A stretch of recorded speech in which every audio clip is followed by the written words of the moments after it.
Hello students. So this is the new part of our video where we are going to learn the next part of the chapter, that is matter. Okay.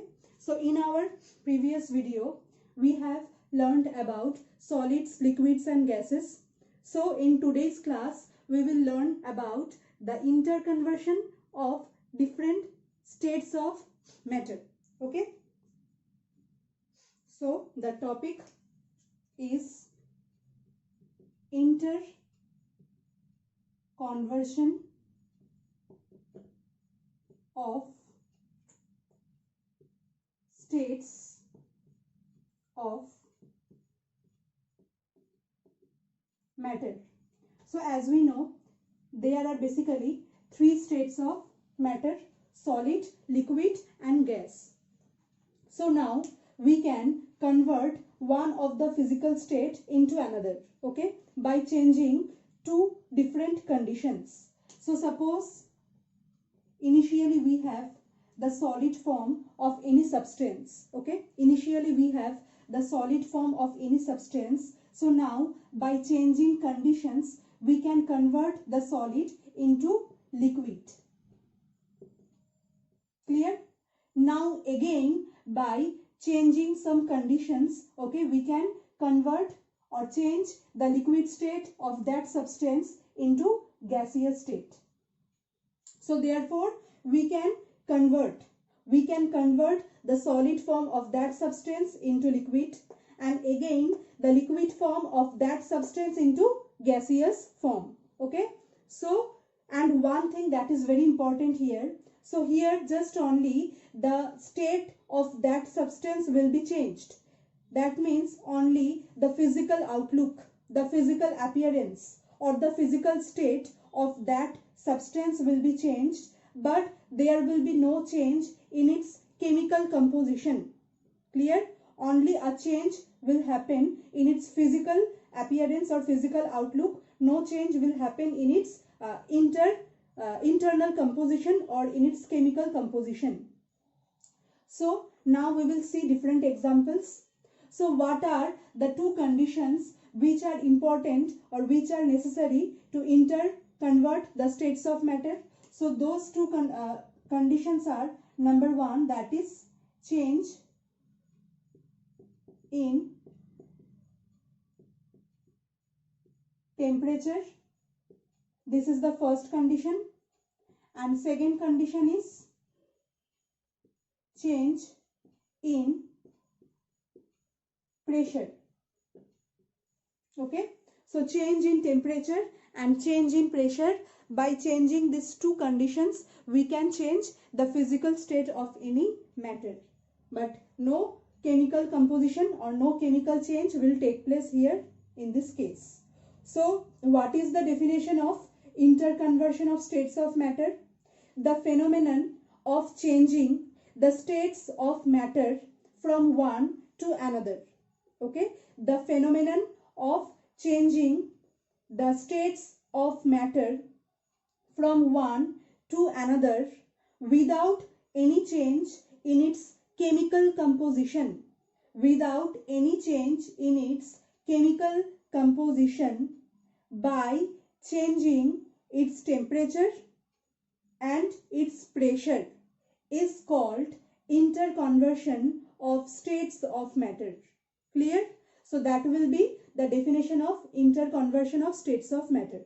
So now we will see different examples. So first we will see that what happens when temperature is changed for a particular substance.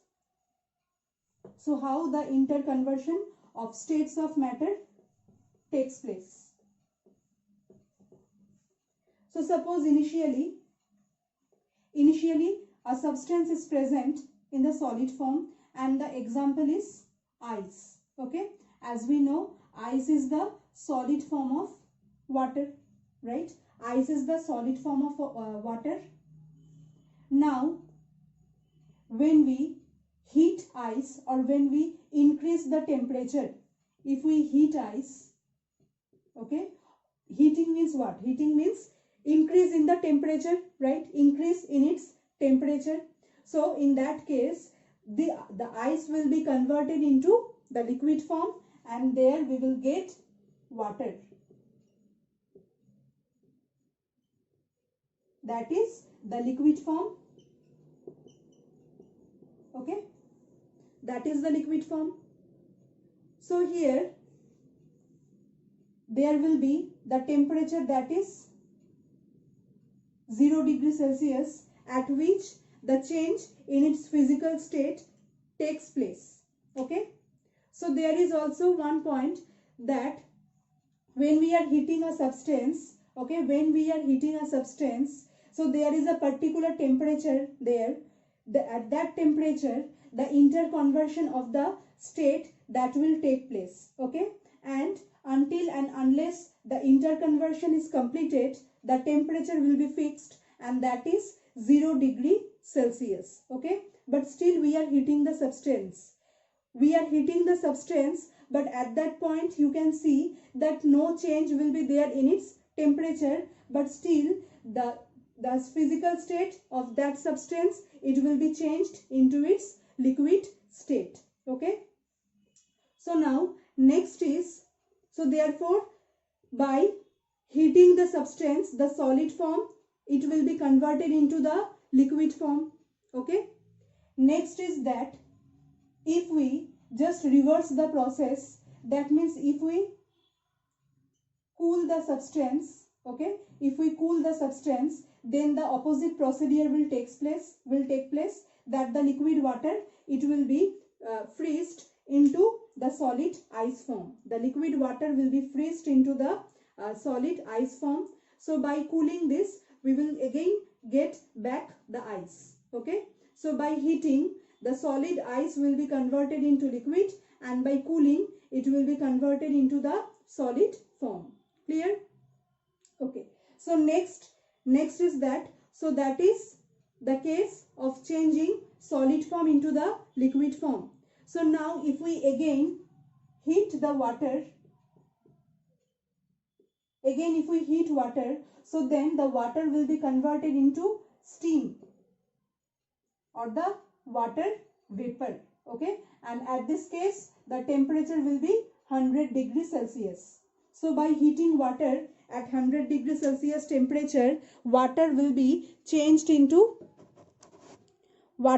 converted into steam. Okay, water will be converted into steam, and again the same procedure or the same process, that if we again now cool the steam, okay, then again we will get back the water.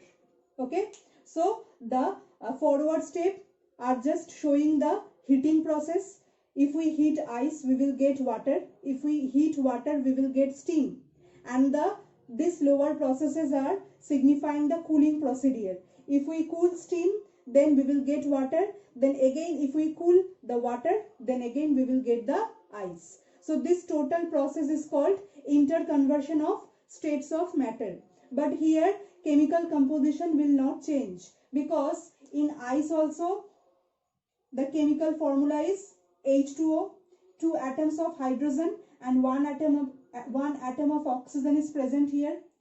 In water also the chemical composition is H2O, 2 atoms of hydrogen and 1 atom of oxygen, and in steam also the chemical formula is still the same. So that means it may be in ice form or in the water form or in the steam form, all of them are having the same chemical formula or the same chemical composition, that is H2O. Okay, so that is the interconversion of states of matter. I think it is clear to everyone.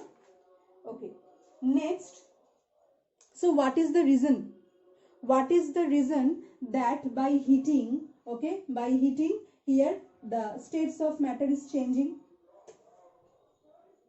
The reason is that in the solid form, as we know that all the molecules are tightly packed with each other, right?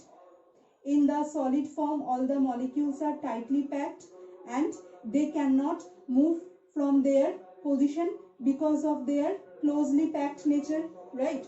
So here, if we increase the temperature or if we heat the solid substance, if we heat the solid substance, so then what will happen? So then, okay, so as we know that in case of solid, all the molecules are closely packed in this fixed volume, okay, and the molecules cannot move freely. The molecules cannot move freely because they are tightly packed in this rigid structure. Now, as we are supplying the heat energy from outside, as we are supplying the heat energy from outside, so it will supply kinetic energy to the molecules, okay.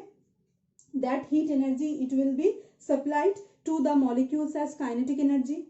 So by acquiring the kinetic energy, the molecules will come out of the binding force, okay. The molecules will come out of its fixed position and it will start moving freely. So because of this, first of all, it will be converted into the liquid where it can move freely, then the solid substance. So the distance between the molecules, it will be increased because they can come out of the intermolecular force of attraction because of having the kinetic energy, because of being more energetic.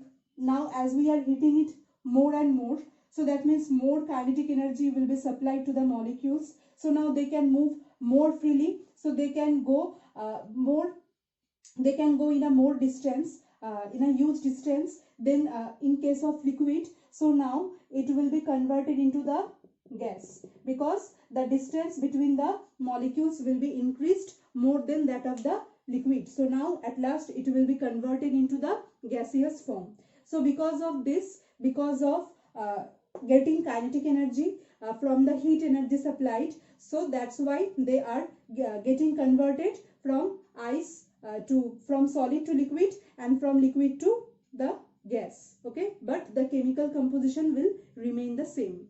So that is the reason. Clear? Okay, next point is that so some solids are there, okay, some solid substances are there. When these substances are heated, they directly convert into the gas without being converted into the liquid state. As we know, when we heat a solid, it first gets converted into a liquid, and then by further heating, the liquid gets converted into gas, right? The first step is solid, second step is liquid, and third step is gas. But in case of those exceptional substances, okay, there we get directly the gaseous form from the solid substance. By heating the solid substance, it directly produces the gas, okay. And when we cool again the gaseous substance, it directly converts into the solid substance without getting converted into the liquid substance. So this type of conversion from solid to gas and again from gas to solid, it is called sublimation, okay. This phenomenon of interconversion of solid directly into gas without passing through the liquid state is known as sublimation, and the substances which show sublimation process are known as sublimable substance.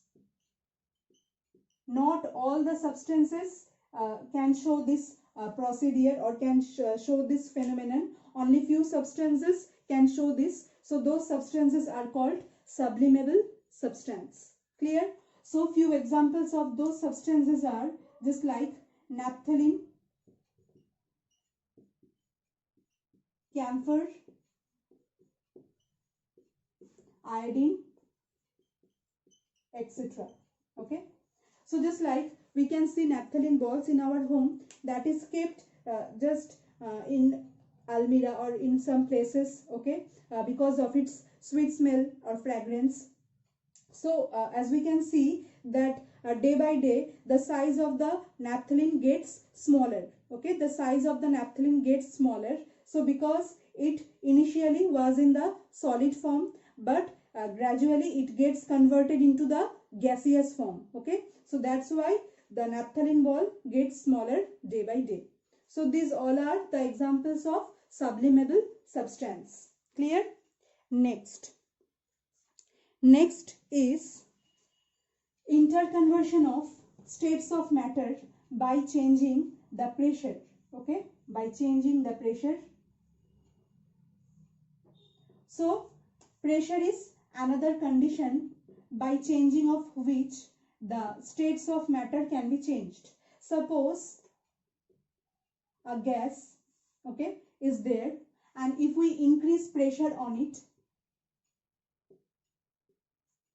so initially the gas molecules were freely moving. So increasing pressure means what? Increasing pressure means decreasing volume. Increasing pressure means decreasing volume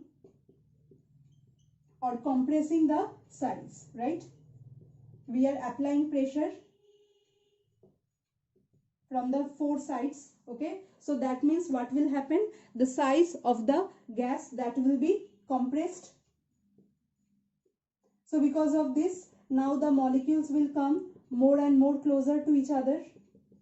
So the intermolecular space will get reduced, and as we know that when the intermolecular space is reduced, so then it will be converted into the liquid form, from gaseous form to liquid form. So whenever we increase pressure on a gas, it gets converted into the liquid. Okay, just for example, the LPG gas or the petroleum gas that we use for our cooking purpose in gas cylinders, okay, it is kept there under high pressure.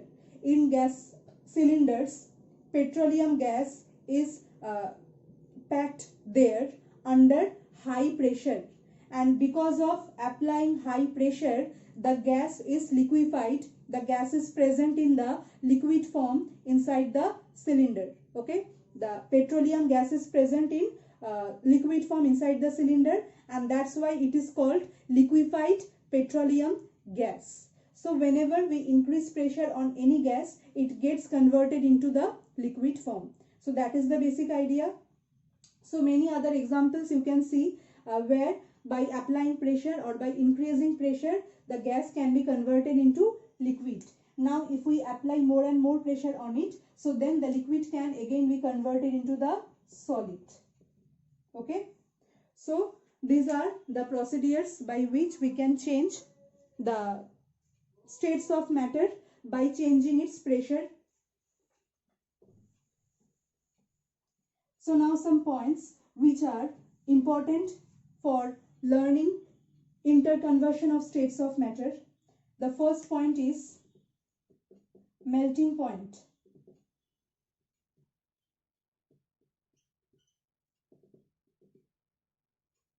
The first point is melting point. So what is melting point? Melting point is the temperature at which, is the board clear? Okay, so what is melting point? Melting point is the fixed temperature at which the solid form of any substance gets converted into the liquid form. Okay, gets converted into the liquid form at the atmospheric pressure. So that means either there are two conditions, as we know, two conditions are there: pressure and temperature. Okay, so when we are changing one of it, so another one will be fixed. So here melting point means whenever the solid is getting converted into the liquid form,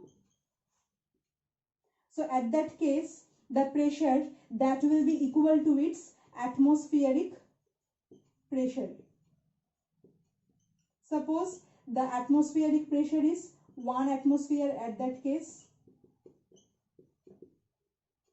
So at 1 atmospheric pressure, okay, the temperature at which the conversion of solid into liquid takes place is known as the melting point. For example, in case of ice, the melting point is 0 degree Celsius. Okay, for ice, for interconversion of ice into water, the melting point at 1 atmospheric pressure is 0 degree Celsius.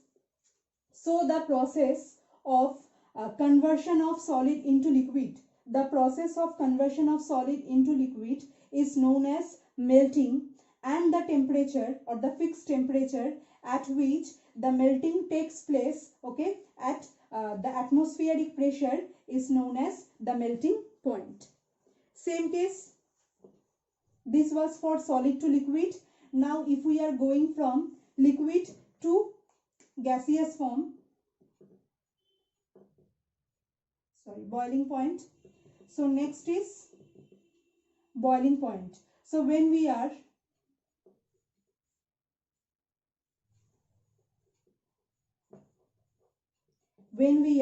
converting the liquid into gaseous form, okay, liquid means suppose there is water and we are heating the water so that it can gets converted into steam, right?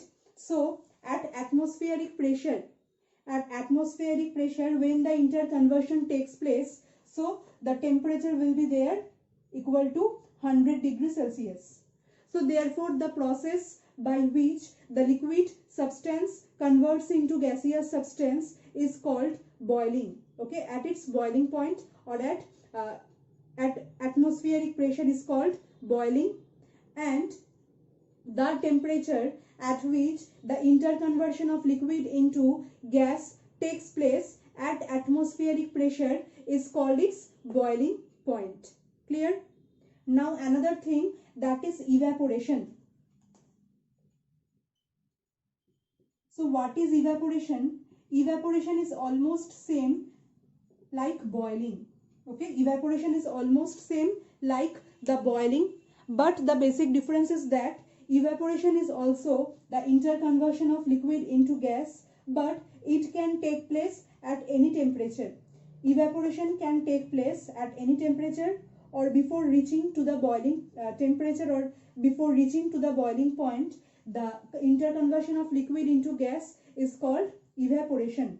Okay, so evaporation does not require any fixed temperature, but boiling requires a fixed temperature. And if you want to convert the whole mass of the liquid into gas, so then you have to boil it. Okay, and evaporation just only takes place from the surface of the liquid and not from the whole body of the liquid. So that is their basic difference. Okay, so in our next class we will discuss the next part of this chapter.